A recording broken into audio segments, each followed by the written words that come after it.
기도하겠습니다.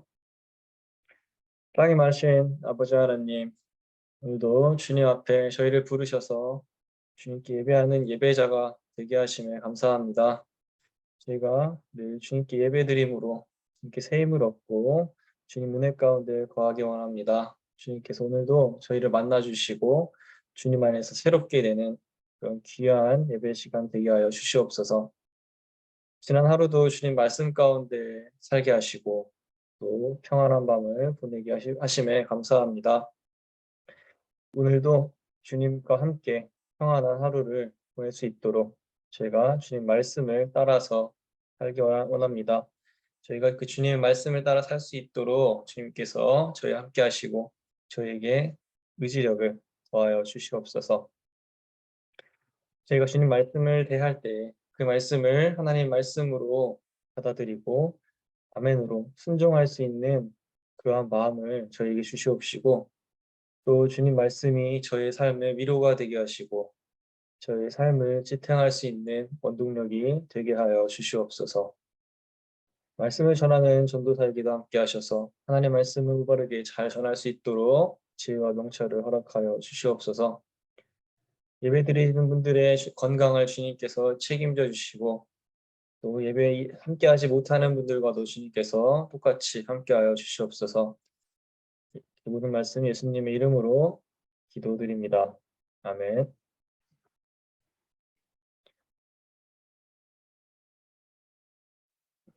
오늘 함께 나눌 말씀은 빌립보서 4장 1절부터 13절까지의 말씀입니다.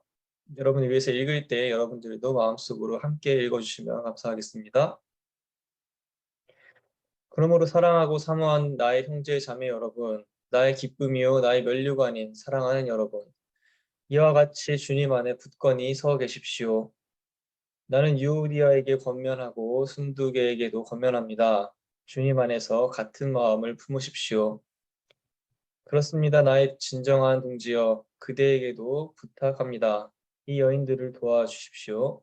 이 여인들은 글레멘드와 그 밖의 나의 동역자들과 더불어 복음을 전하는 일에 나와 함께 애쓴 사람들입니다. 그들의 이름은 생명책에 기록되어 있습니다. 주님 안에서 항상 기뻐하십시오. 다시 말합니다. 기뻐하십시오. 여러분의 관용을 모든 사람에게 알리십시오. 주님께서 가까이 오셨습니다. 아무것도 염려하지 말고 모든 일을 오직 기도와 간구로 하고 여러분이 바라는 것을 감사하는 마음으로 하나님께 아뢰십시오. 그리하면 사람의 헤아림을 뛰어넘는 하나님의 평화가 여러분의 마음과 생각을 그리스도 예수 안에서 지켜줄 것입니다. 마지막으로 형제자매 여러분, 무엇이든지 참된 것과 무엇이든지 경건한 것과 무엇이든지 옳은 것과 무엇이든 순결한 것과 무엇이든 사랑스러운 것과 무엇이든지 명예로운 것과 또 덕이 되고 칭찬할 만한 것이면 이 모든 것을 생각하십시오. 그리고 여러분은 나에게서 배운 것과 받은 것과 듣고 본 것들을 실천하십시오. 그리하면 평화의 하나님께서 여러분과 함께 하실 것입니다. 나를 생각하는 마음이 여러분에게 지금 다시 일어난 것을 보고 나는 주님 안에서 크게 기뻐하였습니다. 사실 여러분은 나를 항상 생각하고 있었지만 그것을 나타낼 기회가 없었던 것입니다. 내가 궁핍해서 이렇게 말하는 것이 아닙니다. 나는 어떤 처지에서도 스스로 만족하는 법을 배웠습니다. 나는 비천하게 살 줄도 알고 풍족하게 살 줄도 압니다. 배부르거나 굶주리거나 풍족하거나 궁핍하거나 그 어떤 경우에도 적응할 수 있는 비결을 배웠습니다. 나에게 능력을 주시는 분 안에서 나는 모든 것을 할 수 있습니다. 아멘.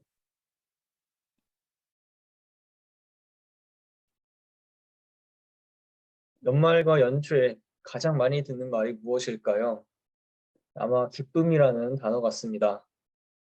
연말에는 크리스마스가 있으니 메리 크리스마스, 기쁜 성탄절 되시라고 인사를 하고 또 연초에는 행복하고 기쁜 새해 되시라며 인사를 나누기 때문입니다.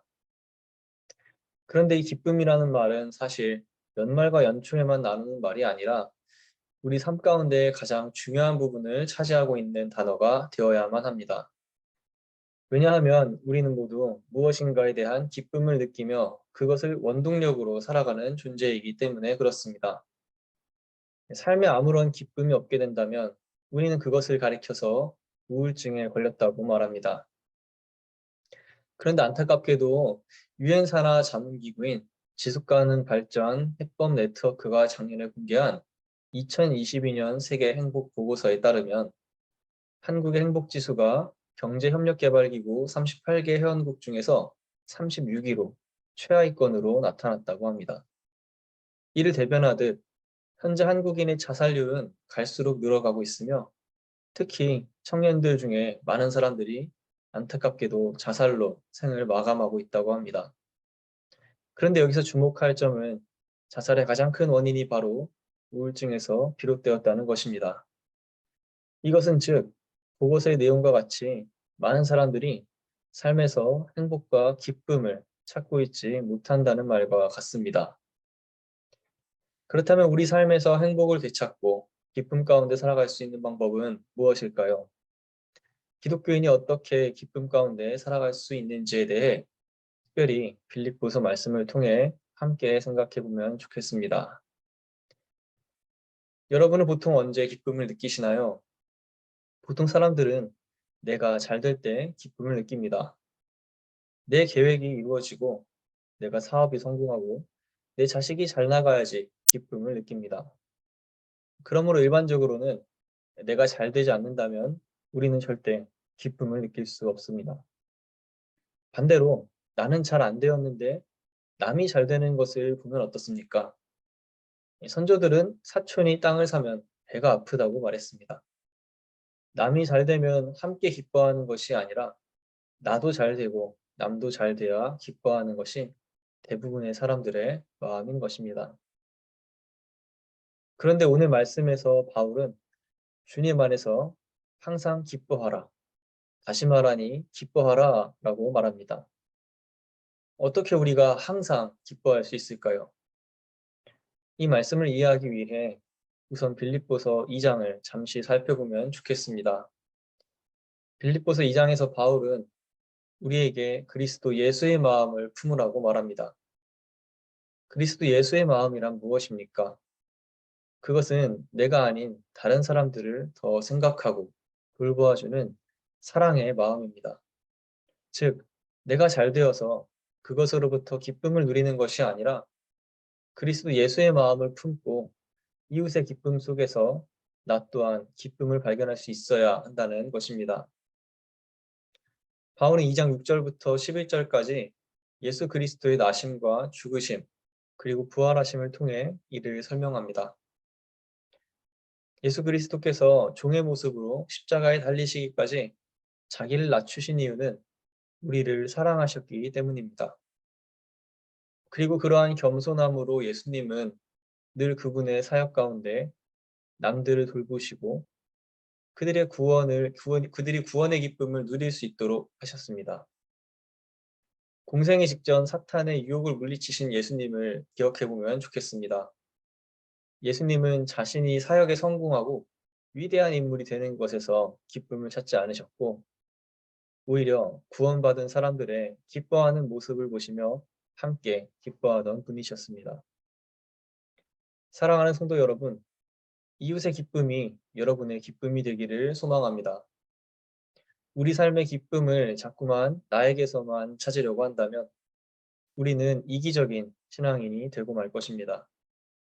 그러한 기쁨은 나의 상황이 어려워질 때 금방 실망과 절망으로 바뀌게 됩니다. 하지만 우리가 그리스도 예수의 마음을 품고 내 곁에 있는 사람, 이웃을 사랑하고 그들의 기쁨 속에서 함께 기뻐할 수 있는 사람이 된다면 비록 나에게 힘든 상황이 찾아오더라도 기쁨이 사라지지는 않을 것입니다.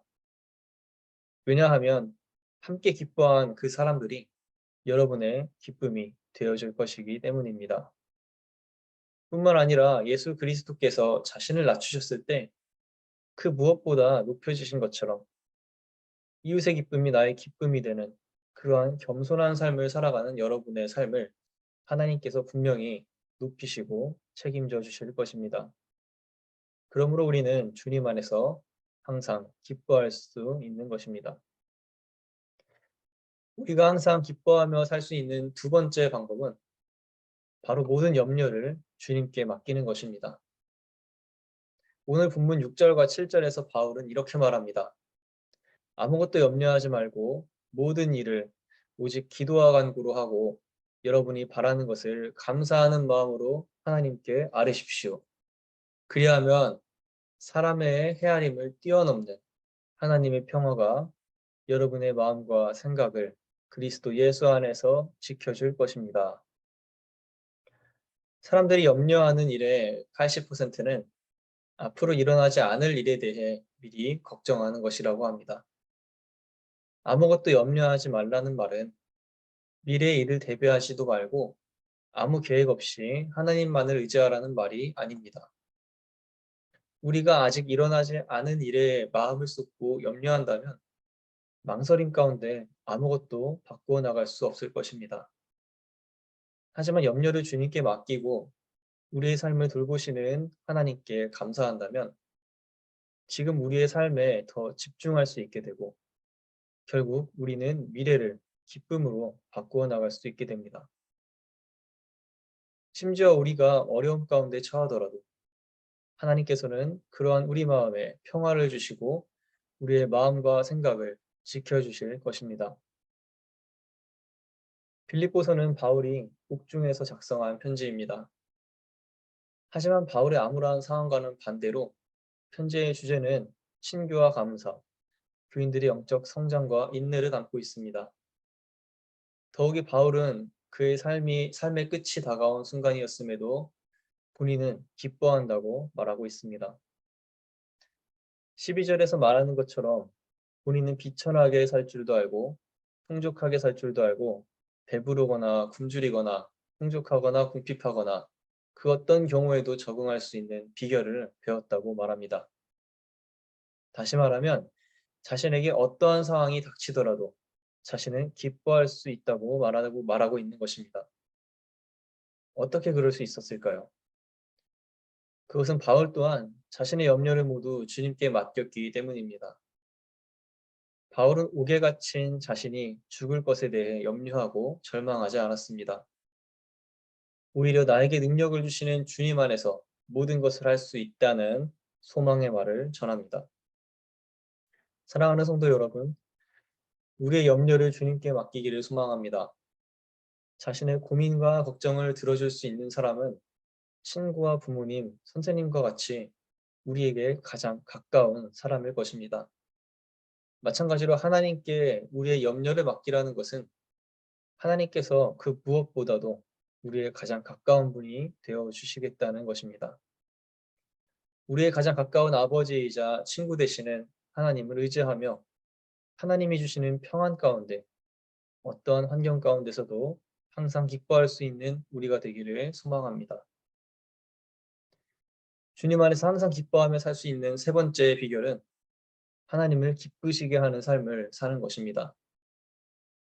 바울은 빌립보 교인들이 하나님을 기쁘게 하는 삶을 사는 것을 칭찬하며 그것이 자신의 기쁨이 된다고 고백합니다.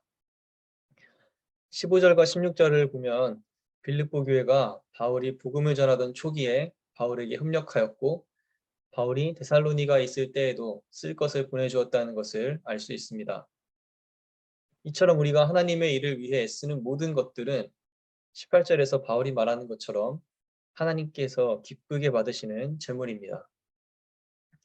그리고 바울은 우리가 그렇게 하나님을 기쁘시게 하는 삶을 살 때 하나님께서는 우리의 필요한 모든 것을 채워주신다고 말합니다. 19절에서 바울은 이렇게 말합니다. 나의 하나님께서 자기의 풍성하심을 따라 그리스도 예수 안에 있는 영광으로 여러분에게 필요한 것을 모두 채워주실 것입니다. 사랑하는 성도 여러분, 주님 안에서 항상 기뻐하며 사는 우리가 되기를 소망합니다. 그리스도 예수의 마음을 품고 이웃을 사랑하며 사는 여러분의 삶이 하나님께서 기쁘시게 받으시는 삶의 제물이 되기를 축복합니다. 또한 어떠한 위기에서도 우리가 항상 주님을 찬양하며 기뻐할 수 있기를 소망합니다. 우리의 모든 것을 아시는 주님께 우리의 염려와 걱정을 맡길 때 주님께서 우리를 돌보시고 평안하게 하실 줄로 믿습니다. 그리고 그러한 우리의 삶의 목적이 결과적으로 하나님을 기쁘시게 하는 삶이 되기를 소망합니다.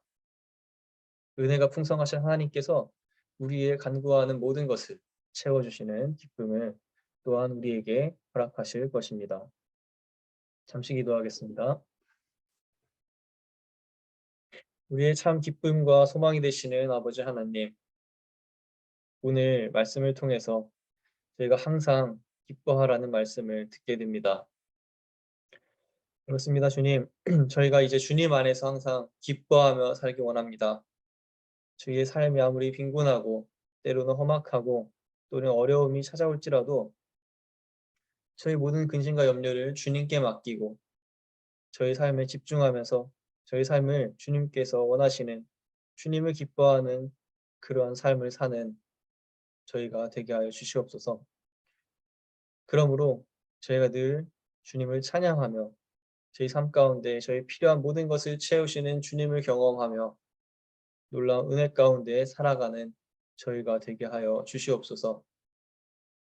저희가 이전에는 혹시나 나만을 생각하며 나의 행복만을 생각하며 나의 잘됨을 통해서 기쁨을 찾았다면 이제는 이웃을 돌아보고 내 옆에 있는 사람을 돌아보며 하나님을 바라보며 내가 아닌 다른 곳에서 기쁨을 찾기 원합니다.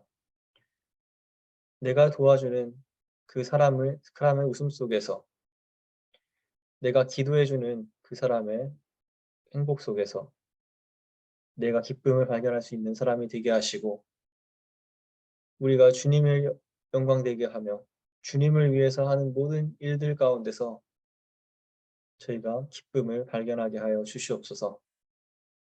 그러므로 저희를 늘 돌보시고 저에게 기쁨을 주시는 그 하나님께서 저희의 삶을 돌보시고 책임져 주실 줄로 믿습니다. 그 사랑 가운데 저희가 진정 항상 기뻐하며 살아갈 수 있는 거룩한 주님 백성이 되게 하여 주시옵소서. 오늘 하루도 세상을 향해 나아가는 성도님들의 삶 가운데 기쁨이 넘치게 하시고 또 힘들고 어려울 때에도 늘 주님을 의지하면서 그것을 이겨내 나갈 수 있는 저희가 되게 하여 주시옵소서. 감사드리며 예수님의 이름으로 기도드립니다. 아멘.